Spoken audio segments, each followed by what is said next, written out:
Online గేమ్స్కు బెట్టింగ్స్కు అలవాటు పడ్డాడు. 60 లక్షలకు పైగా అప్పుల పాలయ్యాడు. దీంతో ఒక పెద్ద స్కెచ్ వేశాడు. అడ్డంగా డబ్బులు సంపాదిస్తే తన అప్పులన్నీ తీరిపోతాయి అనుకున్నాడు. సో ఈ ప్లాన్ చేసింది ఆకతాయి వ్యక్తి కాదు, అల్లరి చిల్లరగా తిరిగే వ్యక్తి కాదు. బ్యాంక్ ఆఫ్ బరోడాలో బ్యాంక్ మేనేజర్గా పనిచేస్తున్నటువంటి ఎల్ఆర్ రవికుమార్.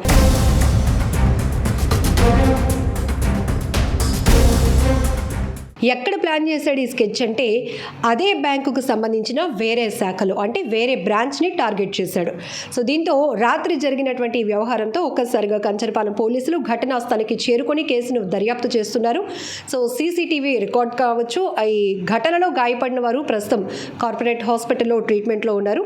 ఈ కేసుకు సంబంధించి డీటెయిల్గా అడిగి తెలుసుకుందాం. కంచరపాలెం సిఐ రవికుమార్ గారు మనతో పాటు ఉన్నారు. సార్, ఆ బ్యాంకులోనే బ్రాంచ్ మేనేజర్గా పనిచేస్తూ బ్యాంక్ మేనేజర్గా మరొక బ్రాంచ్లో టార్గెట్ చేయటం ఏంటి? అసలు ఆ వ్యక్తి ఎవరు?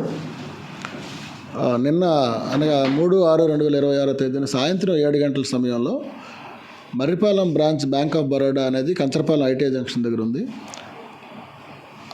సాయంత్రం 7 గంటల సమయంలో ఈ బ్రాంచ్ మేనేజర్ ఎవరైతే ఉన్నారో శివరామరాజు గారు, ఆయన అసిస్టెంట్ మేనేజర్ రమేష్, వీళ్ళిద్దరూ కూడా బ్యాంక్ కార్యక్రమాల అనంతరం కూడా వాళ్ళు ఉండగా అదే బ్రాంచ్ బ్యాంక్ ఆఫ్ బరోడా యలమంచిల్లో పనిచేస్తున్న ఎల్ఆర్ రవికుమార్ అనే వ్యక్తి రావడం జరిగింది. సో తెలిసిన వ్యక్తి కదా అని చెప్పేసి వీళ్ళంతా కూడా ముగ్గురు కూర్చొని కాసేపు మాట్లాడుకున్నారు.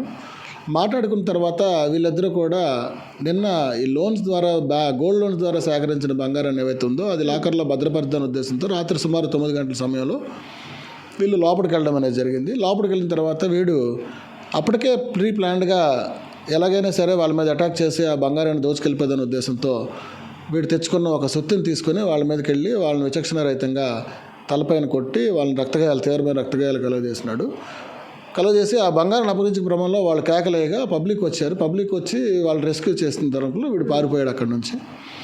తర్వాత మనకు పోలీసు వారికి వెంటనే సమాచారం ఇవ్వగా మేము కూడా వెళ్ళాము. దగ్గరుండి వాళ్ళని హాస్పిటల్కి షిఫ్ట్ చేయడం జరిగింది.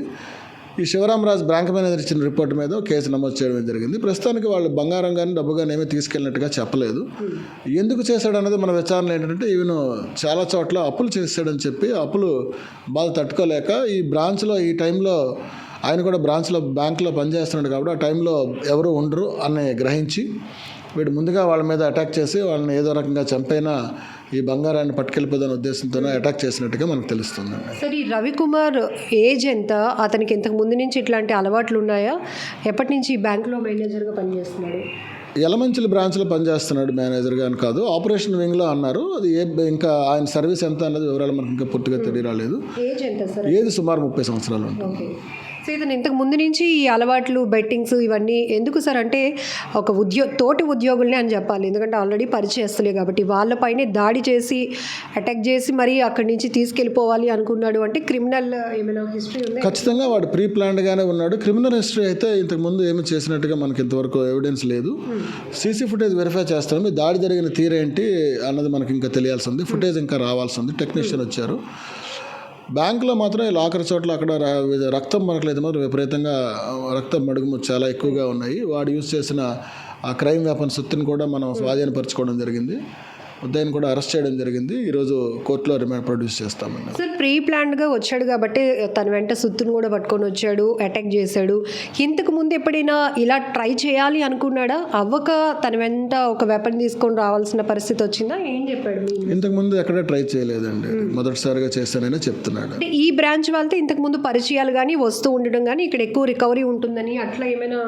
ఈ బ్రాంచ్ వాళ్ళతో పరిచయం ఉంది, మరి ఈ బ్రాంచ్ ఎందుకు ఎంచుకున్నాడు అనే దానికి మనకు ఇంకా దానికి ఆధారం లేదు. బట్ ఆయన వైజాగ్లో ఉంటున్నాడు ఫ్యామిలీతో కాబట్టి బహుశా ఈ బ్రాంచ్ ఎంచుకుని ఉంటాడు. సో కేవలం తన అప్పులు తీర్చుకోవడానికి స్కెచ్ వేస్తాడు. ప్రస్తుతానికి వాడు చెప్పిన వివరాలు అదే. ఇంకా డీటెయిల్డ్ ఇన్వెస్టిగేషన్కి వెళ్ళాల్సి ఉంది. ఇంకా ఏమైనా వేరే యాంగిల్ ఏమైనా ఉందన్నది కూడా చూడాల్సి ఉంది. ఎట్లాంటి కేసు ఫైల్ చేశారు సార్ ఆయన మీద? హత్యాయత్నం ఒకటిని, అలాగే రాబరీ కేసు కూడా, అటెంప్ట్ రాబరీ కేసు కూడా ఆయన మీద నమోదు చేశాము.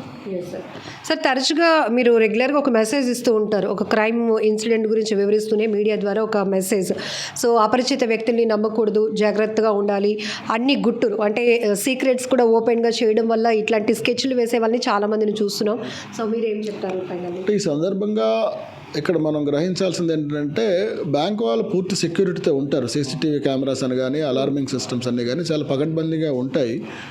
అలాగే నా పోలీస్ సైడ్ నుంచి రిక్వెస్ట్ ఏంటంటే ఖచ్చితంగా ఒక మాన్యువల్ సెక్యూరిటీని కూడా రౌండ్ ద క్లాక్ పెట్టుకోవాలని ఎందుకంటే ఆ రకంగా పెట్టుకుంటే వచ్చేవాడు ఎవడైనా ఏమైనా చేయాలన్నా కూడా ప్రాపర్గా సెర్చ్ చేసి వెళ్తాడు కాబట్టి అలాంటి సంఘటనలు మళ్ళీ జరగకుండా అవకాశం ఉంటుంది కాబట్టి మాన్యువల్ సెక్యూరిటీని కూడా ఖచ్చితంగా పెట్టుకోమని చెప్పేసి నా యొక్క విజ్ఞప్తి. సార్ అక్కడ మ్యాన్ పవర్ అంటే సెక్యూరిటీ ఎవరు లేరు, కేవలం సీసీ కెమెరాస్ ఉన్నాయి అని ఒక ధీమానా? నిన్న ఆ సంఘటన జరిగిన సమయంకి అయితే సెక్యూరిటీ వాళ్ళు ఎవరు లేరని వాళ్ళు చెప్తున్నారు.